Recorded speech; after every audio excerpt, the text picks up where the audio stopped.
ಮೋದಿಯನ್ನ ಟೀಕಿಸಿದವರೇ ಚುನಾವಣಾ ಆಯೋಗದ ಗುರಿನ ಮೋದಿಯನ್ನ ಟೀಕೆ ಮಾಡಿದವರಿಗೆ ಚುನಾವಣಾ ಆಯೋಗ ನೋಟಿಸನ್ನು ಕೊಡುತ್ತಾ? ನಮಸ್ಕಾರ, ಈ ದಿನ.comಗೆ ಸ್ವಾಗತ. ನಾನು ಸಪನ.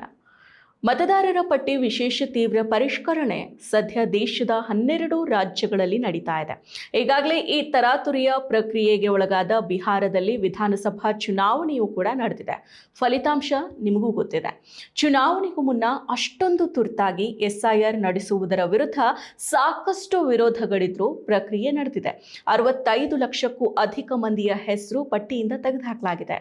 ಈ ಪೈಕಿ ಹೆಚ್ಚಾಗಿ ಅಲ್ಪಸಂಖ್ಯಾತರು, ಬಡವರು, ದಲಿತರು, ಮಹಿಳೆಯರನ್ನೇ ಪಟ್ಟಿಯಿಂದ ಹೊರಹಾಕಲಾಗಿದೆ. ಅದರಲ್ಲಿ ಚುನಾವಣಾ ಆಯೋಗ ಮೃತರು ಅಂತ ಘೋಷಣೆ ಮಾಡಿದವರು ಜೀವಂತವಾಗಿರೋದು ಕೂಡ ಬೆಳಕಿಗೆ ಬಂದಿದೆ.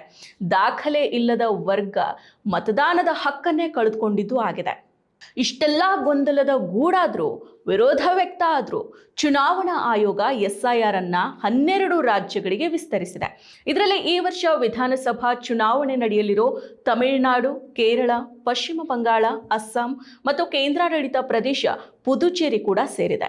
ಈ ಪ್ರಕ್ರಿಯೆಯಲ್ಲಿ ಒಟ್ಟಾರೆಯಾಗಿ 6 ಕೋಟಿಗೂ ಅಧಿಕ ಮಂದಿಯ ಹೆಸರನ್ನ ಮತದಾರರ ಪಟ್ಟಿಯಿಂದ ಡಿಲೀಟ್ ಮಾಡಲಾಗಿದೆ. ಜೊತೆಗೆ ಅದೆಷ್ಟೋ BLOಗಳು ಕೆಲಸದ ಒತ್ತಡದಿಂದ ಆತ್ಮಹತ್ಯೆಯನ್ನು ಕೂಡ ಮಾಡಿಕೊಂಡಿದ್ದಾರೆ. ಕೆಲವರು ಹೃದಯಾಘಾತಕ್ಕೆ ಬಲಿಯಾಗಿದ್ದಾರೆ. ಆಯೋಗ ಮಾತ್ರ ಯಾವುದೇ ಕೆಲಸದ ಹೊರೆ ಇಲ್ಲ ಅನ್ನೋ ಸಮರ್ಥನೆಗೆ ಇಳಿದ್ಬಿಟ್ಟಿದೆ.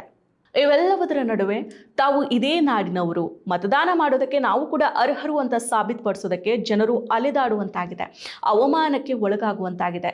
ಈ ಅವಮಾನದಿಂದ ಭಾರತ ರತ್ನ ಅಮರ್ತ್ಯ ಸೇನ್ ಕೂಡ ಹೊರತಾಗಿಲ್ಲ. ಭಾರತೀಯ ಅರ್ಥಶಾಸ್ತ್ರಜ್ಞ, ತತ್ವಜ್ಞಾನಿ, ಲೇಖಕ, ಭಾರತ ರತ್ನ ಅಮರ್ತ್ಯ ಸೇನ್ ಬಗ್ಗೆ ಯಾರಿಗೆ ಗೊತ್ತಿಲ್ಲ ಹೇಳಿ? ಸಮಾಜದ ಅತ್ಯಂತ ಬಡ ಮತ್ತು ಹಿಂದುಳಿದ ಜನರ ಜೀವನ ಮಟ್ಟವನ್ನು ಸುಧಾರಿಸೋದು ಅರ್ಥಶಾಸ್ತ್ರದ ಮುಖ್ಯ ಗುರಿಯಾಗಬೇಕು ಅಂತ ಹೇಳಿದವರು ಅಮರ್ತ್ಯ ಸೇನ್. ಅವರು ಅರ್ಥಶಾಸ್ತ್ರಕ್ಕೆ ನೀಡಿದ ಕೊಡುಗೆಗಾಗಿ ನೊಬೆಲ್ ಪ್ರಶಸ್ತಿಯನ್ನು ಪಡೆದಿದ್ದಾರೆ.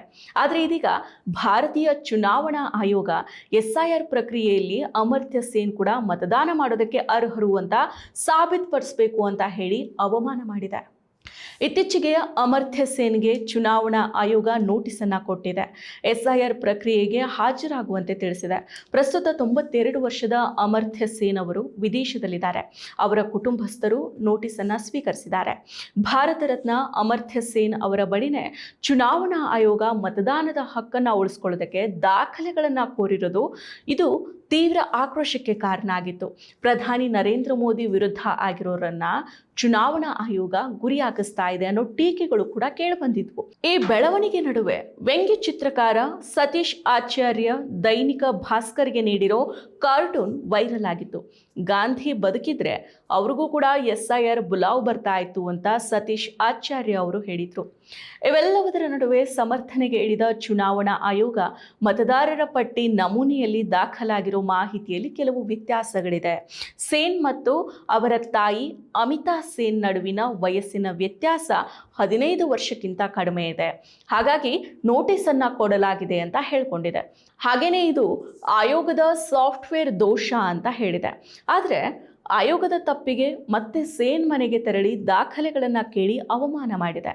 ಬೋಲ್ಪುರದ ಪ್ರತೀಚಿ ನಿವಾಸಕ್ಕೆ ಭೇಟಿ ನೀಡಿದ ಅಧಿಕಾರಿಗಳು ಸೇನ್ ಅವರ ಆಧಾರ್ ಕಾರ್ಡ್, ಮತದಾರರ ಗುರುತಿನ ಚೀಟಿ ಸಂಖ್ಯೆ, ಅವರ ತಾಯಿಯ ಮರಣ ಪ್ರಮಾಣ ಪತ್ರ ಮತ್ತು ಪಾಸ್ಪೋರ್ಟ್ ಪ್ರತಿಗಳನ್ನು ಸಂಗ್ರಹಿಸಿಕೊಂಡಿದ್ದಾರೆ. ಇವೆಲ್ಲವೂ ಸದ್ಯ ಸಾಮಾಜಿಕ ಮಾಧ್ಯಮದಲ್ಲಿ ತೀವ್ರ ಚರ್ಚೆಗೂ ಕೂಡ ಒಳಗಾಗಿದೆ. ಈ ಪ್ರಕ್ರಿಯೆ ಬಗ್ಗೆ ಅಮರ್ತ್ಯ ಸೇನ್ ಅವರೇ ಅಸಮಾಧಾನವನ್ನು ವ್ಯಕ್ತಪಡಿಸಿದ್ದಾರೆ. ಭಾರತದ ಅತ್ಯುನ್ನತ ನಾಗರಿಕ ಗೌರವ ಭಾರತ ರತ್ನವನ್ನ ಪಡೆದ ವ್ಯಕ್ತಿಗೂ ಕಿರುಕುಳವನ್ನ ನೀಡಲಾಗ್ತಾ ಇದೆ ಅನ್ನೋ ಸಂದೇಶವನ್ನ ಆಯೋಗಕ್ಕೆ ರವಾನಿಸೋದಕ್ಕೆ ನಾನು ಅಧಿಕಾರಿಗಳ ಬಳಿ ವ್ಯಂಗ್ಯವಾಗಿ ಪ್ರಶ್ನೆ ಮಾಡಿದೆ ಅಂತ ಹೇಳಿದ್ದಾರೆ. ಈ ಪ್ರಕ್ರಿಯೆಗಳ ಅಗತ್ಯ ಇದ್ರೂ ಅವು ಬಡ ಮತ್ತು ಶೋಷಿತ ಜನರ ಮೂಲಭೂತ ಮತದಾನದ ಹಕ್ಕುಗಳನ್ನು ಕಸಿದುಕೊಳ್ಳುವಂತಿರಬಾರದು ಅಂತ ಸೇನ್ ಅವರು ಎಚ್ಚರಿಸಿದ್ದಾರೆ. ಅನೇಕ ಜನರಲ್ಲಿ ಸರಿಯಾದ ದಾಖಲೆಗಳಿರೋದಿಲ್ಲ. ತಾಂತ್ರಿಕ ಸುಧಾರಣೆಯ ಹೆಸರಿನಲ್ಲಿ ಜನರನ್ನ ಮತದಾನದ ಪ್ರಕ್ರಿಯೆಯಿಂದ ಹೊರಗಿಡೋದು ಗಂಭೀರ ತಪ್ಪಾಗುತ್ತೆ.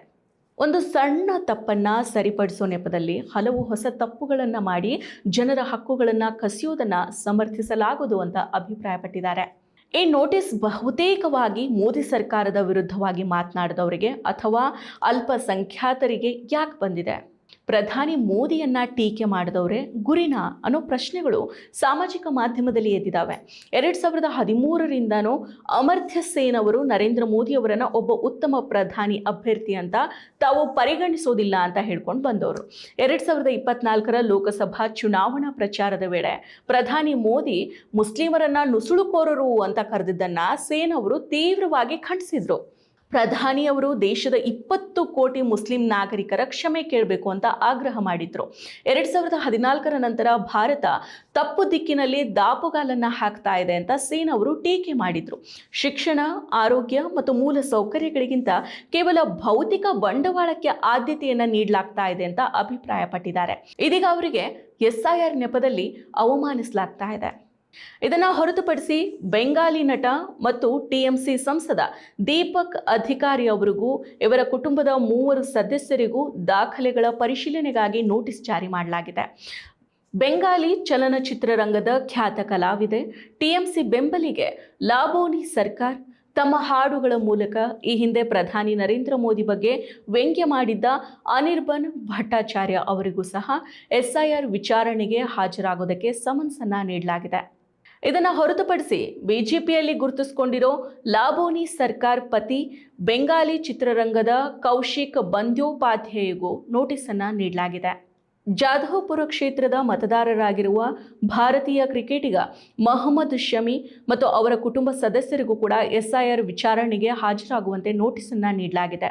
ಜನಪ್ರಿಯ ವ್ಯಕ್ತಿಗಳ ಬಳಿನೇ ಚುನಾವಣಾ ಆಯೋಗ ದಾಖಲೆಯನ್ನು ಕೇಳಿ ಒತ್ತಡವನ್ನು ಹೇರುವಾಗ ಸಾಮಾನ್ಯ ಜನರ ಪರಿಸ್ಥಿತಿ ಏನು ಅನ್ನೋ ಪ್ರಶ್ನೆ ಹುಟ್ಟಿದೆ.